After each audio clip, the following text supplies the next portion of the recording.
విజయ్ దేవరకొండ నటించిన లైగర్ సినిమాతో టాలీవుడ్ లో ఎంట్రీ ఇచ్చింది బాలీవుడ్ బ్యూటీ అనన్య పాండే. అయితే ఈ సినిమా పైన చాలా ఆశలు పెట్టుకుంది ఈ బ్యూటీ. కానీ అనూహ్యంగా ఈ సినిమా బిగ్గెస్ట్ డిజాస్టర్ గా నిలిచింది. పాన్ ఇండియా లెవెల్లో ఈ సినిమాను డైనమిక్ డైరెక్టర్ పూరి జగన్నాథ్ తెరకెక్కించారు. చార్మి నిర్మాతగా వ్యవహరించారు. కరాటా అండ్ మార్షల్ ఆర్ట్స్ నేపథ్యంలో పక్కా కమర్షియల్ ఎంటర్టైనర్ గా వచ్చిన ఈ సినిమా పైన ముందు భారీ అంచనాలు నెలకొన్నాయి. విజయ్ దేవరకొండకు ఉన్న క్రేజ్, అటు డైనమిక్ డైరెక్టర్ పూరి జగన్నాథ్ అంత ముందు ఇస్మార్ట్ శంకర్ తో భారీ విజయాన్ని అందుకోవడం, ఈ ఇద్దరి కొలాబరేషన్ లో వచ్చిన లైగర్ సినిమాపై అనూహ్యంగా భారీ అంచనాలు నెలకొన్నాయి. అందుకు తగ్గట్టుగానే మేకర్స్ కూడా కాస్టింగ్ విషయంలో భారీ సెటప్ ని సెట్ చేశారు.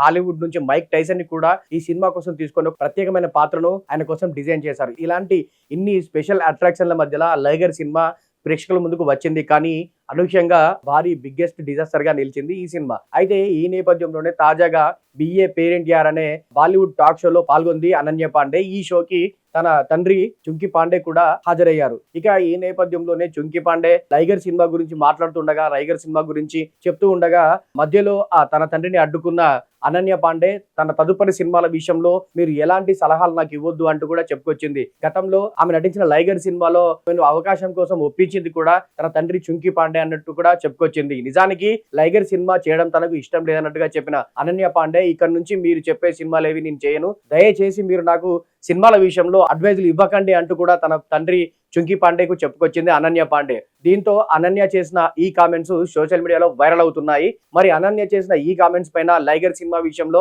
చుంకీ పాండే అనన్యను ఒప్పించిన విషయం గురించి మీరేమనుకుంటున్నారు అనే దానిపై కింద కామెంట్ చేయండి. ఇలాంటి మరిన్ని అప్డేట్స్ కోసం మా పల్లవి ఛానల్ ని సబ్స్క్రైబ్ చేయండి.